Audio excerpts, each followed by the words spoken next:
Classes इस video के अंदर असी इनकम एंड एक्सपेंडिचर अकाउंट में डिस्कस करांगे। ਤੁਹਾਨੂੰ ਦੇਖਣ ਨੂੰ ਇਹ ਵੀਡੀਓਜ਼ ਜ਼ਰੂਰ ਥਿਓਰੈਟੀਕਲ ਲੱਗਦੀਆਂ ਹੋਣੀਆਂ ਕਿ ਮੇਬੀ ਤੁਸੀਂ ਸੋਚ ਰਹੇ ਹੋ ਕਿ ਇਹ ਸਾਡੇ ਕੰਮ ਦੀਆਂ ਨਹੀਂ ਗੀਆਂ, ਬਟ ਇਹਦੇ ਅੰਦਰ ਈਜ਼ੀ ਨੋਟਸ ਪਲੱਸ ਅਸੀਂ MCQs ਕੁਐਸਚਨ ਨੂੰ ਡਿਸਕਸ ਕਰ ਰਹੇ ਹਾਂ ਕਿ ਇਸ ਚੈਪਟਰ 'ਚੋਂ ਜੇ ਕੋਈ MCQs ਕੁਐਸਚਨ ਆਉਂਦੇ ਨੇ ਤਾਂ ਉਹ ਕਿੱਦਾਂ ਦੇ ਆਉਂਦੇ ਨੇ।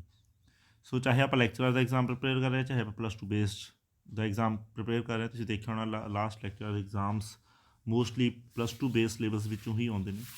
ਸੋ ਸੇਮ +2 ਬੇਸ ਦਾ ਐਗਜ਼ਾਮ ਆ ਜਿਹੜੇ MCQs ਕੁਐਸਚਨਸ ਆਉਣੇ ਨੇ, ਸੋ ਉਹਨੂੰ ਲੈ ਕੇ ਆਪਾਂ ਡਿਸਕਸ ਕਰ ਰਹੇ ਹਾਂ। So let's start the meaning of the income and expenditure account. So ਆਪਾਂ ਪਹਿਲਾਂ ਲਾਸਟ ਵੀਡੀਓ ਦੇ ਅੰਦਰ ਰਿਸਿਪਟ ਐਂਡ ਪੇਮੈਂਟ ਅਕਾਊਂਟ ਨੂੰ ਡਿਸਕਸ ਕੀਤਾ ਸੀ। ਹੁਣ ਇੱਥੇ ਆਪਾਂ ਇਨਕਮ ਐਂਡ ਐਕਸਪੈਂਡੀਚਰ ਅਕਾਊਂਟ ਨੂੰ ਡਿਸਕਸ ਕਰ ਰਹੇ ਹਾਂ, ਨਾਲ ਨਾਲ ਆਪਾਂ ਕੰਪੈਰੀਜ਼ਨ ਵੀ ਕਰੀ ਜਾਵਾਂਗੇ। Income and expenditure account is like a profit and loss account.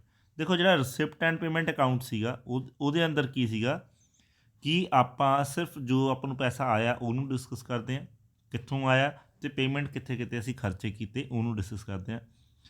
But ਇਹਦੇ ਅੰਦਰ ਇਨਕਮ ਆ ਗਿਆ, ਜਿੱਥੇ ਵਰਡ ਇਨਕਮ ਆ ਗਿਆ ਉੱਥੇ ਜਸਟ ਲਾਈਕ ਆ ਪ੍ਰੋਫਿਟ ਐਂਡ ਲੋਸ ਅਕਾਊਂਟ ਕਿ ਅਸੀਂ ਉਹਦੇ ਅੰਦਰ ਉਸ ਤਰੀਕੇ ਦੇ ਨਾਲ ਹੀ ਬਣਦਾ ਜਿਵੇਂ ਕਿ ਇਹ ਪ੍ਰੋਫਿਟ ਐਂਡ ਲੋਸ ਅਕਾਊਂਟ ਬਣਦਾ। ਮੈਂ ਤੁਹਾਨੂੰ ਛੋਟੀ ਐਗਜ਼ਾਮਪਲ ਦੇ ਦਿੰਦਾ ਕਿ ਜਿਹੜਾ receipt income and expenditure account ਆ ਲਾਈਕ ਆ ਪ੍ਰੋਫਿਟ ਐਂਡ ਲੋਸ ਅਕਾਊਂਟ ਆ। ਪ੍ਰੋਫਿਟ ਐਂਡ ਲੋਸ ਅਕਾਊਂਟ ਦੇ ਅੰਦਰ ਕੀ ਹੁੰਦਾ ਵਾ ਕਿ ਜਿਵੇਂ ਤੁਸੀਂ ਦੇਖੋਗੇ ਕਿ ਇੱਧਰ ਆਪਾਂ ਸਾਰੀਆਂ ਇਨਕਮਸ ਪਾਉਂਦੇ ਹਾਂ, ਇੱਧਰ ਆਪਾਂ ਸਾਰੇ ਖਰਚੇ ਪਾਉਂਦੇ ਹਾਂ। So same income and expenditure account ਬਣਦਾ। ਦੈਟਸ ਵਾਈ ਤੁਹਾਨੂੰ ਇਹਨਾਂ ਕਿਹਾ ਜਾਂਦਾ ਕਿ ਇਟਸ ਲਾਈਕ ਆ profit and loss account.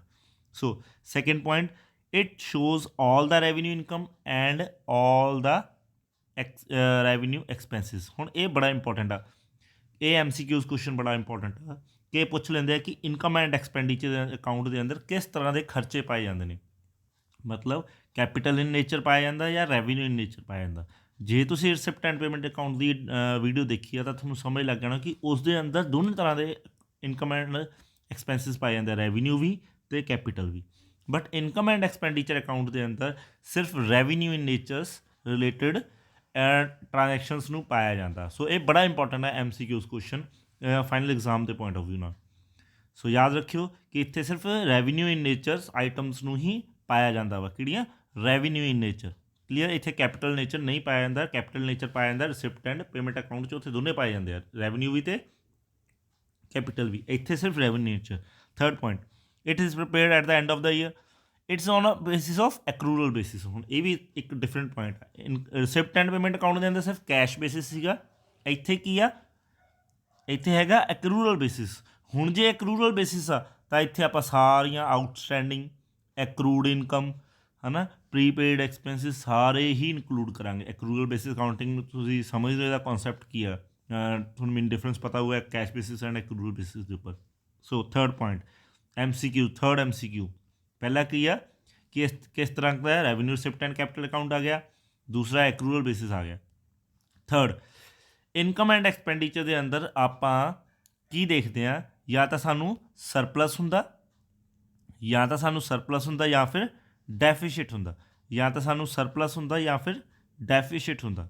Fourth point ਦੇਖੋ ਤੁਸੀਂ, it determine the result of the organisation operations whether it has a surplus or a ਡੈਫੀਸ਼ੀਟ। ਹੁਣ ਇੱਥੇ ਤੁਹਾਨੂੰ ਕਲੀਅਰ ਹੋ ਜਾਊਗਾ ਇਨਕਮ ਐਂਡ ਐਕਸਪੈਂਡੀਚਰ ਅਕਾਊਂਟ ਦੇ ਅੰਦਰ ਜੋ ਲਾਸਟ ਬੈਲੈਂਸ ਬਚਦਾ ਉਹ ਕੀ ਹੁੰਦਾ, ਸਰਪਲਸ ਹੁੰਦਾ ਜਾਂ ਫਿਰ ਡੈਫੀਸ਼ੀਟ ਹੁੰਦਾ।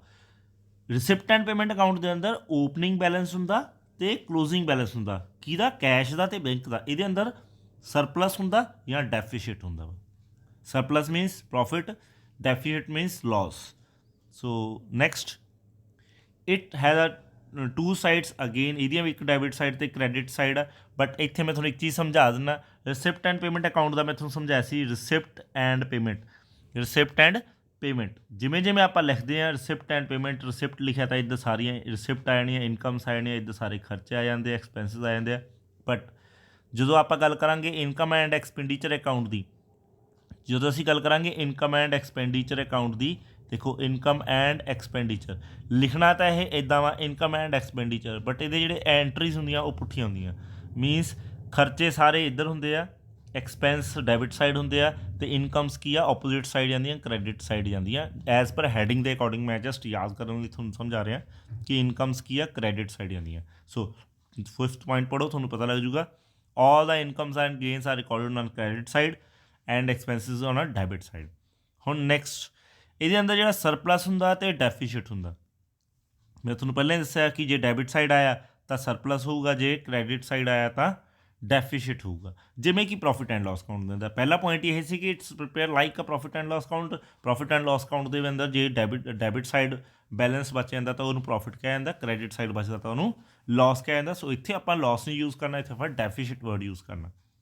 Next point, such surplus and deficit may be added or deducted from the capital fund in a balance sheet. Same ਜਿਵੇਂ ਆਪਾਂ ਕੈਪੀਟਲ ਦੇ ਵਿੱਚ ਪ੍ਰੋਫਿਟ ਨੂੰ, ਨੈਟ ਪ੍ਰੋਫਿਟ ਨੂੰ ਪਲੱਸ ਕਰਦੇ ਹਾਂ ਜਾਂ ਨੈਟ ਲਾਸ ਨੂੰ ਮਾਈਨਸ ਕਰਦੇ ਹਾਂ, same capital fund non profit organization ਦਾ ਕੈਪੀਟਲ ਫੰਡ ਹੁੰਦਾ ਵਾ। ਸੋ ਉਹਦੇ ਅੰਦਰ ਆਪਾਂ ਬੈਲੈਂਸ ਸ਼ੀਟ ਦੇ ਅੰਦਰ ਉਹਨੂੰ ਜਾ ਕੇ ਪਲੱਸ ਜਾਂ ਫਿਰ ਮਾਈਨਸ ਕਰਦੇ ਹਾਂ।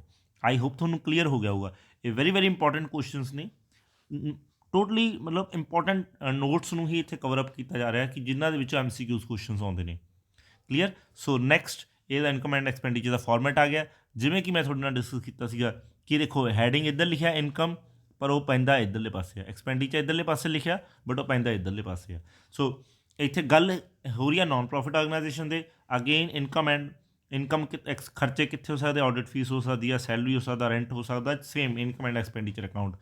ਫੀਸ ਸਾਨੂੰ ਪੈਸਾ ਕਿੱਥੋਂ ਆਊਗਾ? ਡੋਨੇਸ਼ਨ ਤੋਂ ਆਊਗਾ, ਐਂਟਰੈਂਸ ਫੀਸ ਤੋਂ ਆਊਗਾ, ਨਿਊਜ਼ਪੇਪਰ ਤੋਂ ਆਊਗਾ, ਹਾਲ ਰੈਂਟ ਦੇਤਾ ਜਾਂ ਸਬਸਕ੍ਰਿਪਸ਼ਨਸ ਤੋਂ। ਸਬਸਕ੍ਰਿਪਸ਼ਨਸ ਕੀ ਹੁੰਦਾ? ਲਾਈਕ ਆਪਾਂ ਕਿਸੇ ਦਾ ਚੈਨਲ ਸਬਸਕ੍ਰਾਈਬ ਕਰ ਲੈਂਦੇ ਹਾਂ, ਉਹ ਤੋਂ ਲਾਈਕ ਆਪਾਂ ਕੋਈ ਉਹਨਾਂ ਥੋੜ੍ਹਾ ਜਿਹਾ ਕਿਸੇ ਬੈਨੀਫਿਟ ਦੇ ਲਈ ਆਪਾਂ ਉਹਨੂੰ ਐਡ ਔਨ ਕਰਦੇ ਹਾਂ। ਸੋ ਆਹ ਸਾਰੀਆਂ ਚੀਜ਼ਾਂ ਇਹਦੇ ਅੰਦਰ ਸਾਡੀਆਂ ਇਨਕਮਸ ਬਣ ਜਾਂਦੀਆਂ। ਸੋ ਆਈ ਹੋਪ ਤੁਹਾਨੂੰ income and expenditure the format plus ਉਹਦਾ ਕੌਨਸੈਪਟ ਕਲੀਅਰ ਹੋ ਗਿਆ ਹੋਊਗਾ। Thank you so much. Thanks for watching web classes.